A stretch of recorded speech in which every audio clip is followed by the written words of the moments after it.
நம்ம திருநெல்வேலி ஜங்ஷன் போகிற வழியில் கலெக்டர் ஆஃபீஸ் நியர் ஆப்போசிட்டில் தான் இன்றைக்கி நம்ம வந்து தாமிரபரணி ஆறை பார்த்துக்கிட்டே இருக்கோம். ஸோ நேற்றுக்கு பார்த்தீங்கன்னா ஃபுல் அண்ட் ஃபுல் ஃபுல்லாக தண்ணி இருந்திருக்கு. அதாவது அந்த பிரிட்ஜு இருக்குல்ல, அது வரைக்கும் தண்ணி, கலெக்டர் ஆஃபீஸ் உள்ளேயும் வந்து தண்ணி இருந்திருக்கான். ஸோ கிளீனர் வந்து இப்போ வந்துருக்காங்க, க்ளீன் பண்ணுறதுக்காக கிளீனர்லாம் வந்து இப்போ வந்து உட்காந்துருக்குறாங்க, இந்த ஆத்தோரமாக உட்காந்து பேசிக்கிட்டு இருக்கிறாங்க. அது மட்டும் இல்லை, அவங்களுடைய அப்டேட்டு தான் நம்ம கேட்டு ஒரு ஷார்ட் ஒரு வீடியோ ஒன்று அப்டேட் பண்ணியிருக்கோம். கண்டிப்பாக நீங்கள் அதை பார்த்தா தெரிஞ்சுக்கலாம். நேற்றுக்கும் இன்றைக்கும் பார்த்தீங்கன்னா 10 அடி, அதாவது 10 அடி ஹைட்டுக்கு தண்ணி வந்து அளவு குறைஞ்சிருக்கு. நேற்றுக்கு இன்றைக்கி பரவாயில்ல தம்பி அப்படின்னு சொல்லியிருக்காங்க.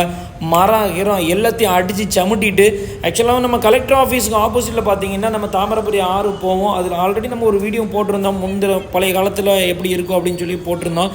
இப்போ பார்த்தீங்கன்னா நல்லா நடப்பாதையெல்லாம் வச்சு சூப்பராக கெட்டி அருமையாக நம்ம வாக்கிங் போகிற மாதிரி சூப்பராக கெட்டி சூப்பராக வச்சுருக்கிறாங்க.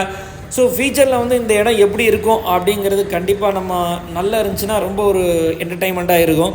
நிறைய பெரிய பெரிய ஊர்களில் வெளியூர்லலாம் பார்த்தோம் அப்படின்னா நார்த்துலலாம் வந்து இந்த மாதிரி ஆத்தோரமாக இருக்குது, குளம் ஓரமாக இருக்கும், இந்த ஓரத்தில் ஃபுல்லாக வாக்கிங் போகிற மாதிரி ஒரு பிளேஸ் கொடுத்துருப்பாங்க, இதே மாதிரி கட்டியிருப்பாங்க.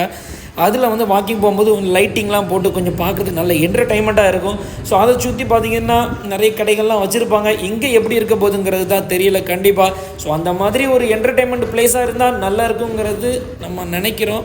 பட் எப்படி இருக்கோ தெரியல. ஆனால் முன்னாடி மாதிரிலாம் நம்ம தாமிரபரணி ஆறில் இந்த மாதிரி திண்டு மேலேருந்து விழுந்து குளிப்போம் 90s.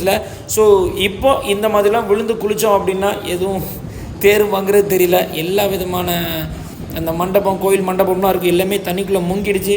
சரி, நிறைய அப்டேட் பார்த்துருப்போம். இன்றைக்கி இந்த தாமிரபரணி ஆறு நேற்றுக்கு வந்து இதுக்குள்ளே வர முடியாது, இன்றைக்கி இது உள்ளே வர அளவுக்கு நல்ல தண்ணி இறங்கியிருக்குங்கிறத தான் இப்போ நம்ம காட்டியிருக்கோம், வேறு ஒன்றும் இல்லை. ஸோ மற்றவங்களுக்கும் இதோடைய அப்டேட்ஸை வந்து நீங்கள் ஷேர் பண்ணி விட்டுருங்க, சரிங்களா? தேங்க்யூ ஃபார் வாட்சிங் அண்ட் வியூவர்ஸ்.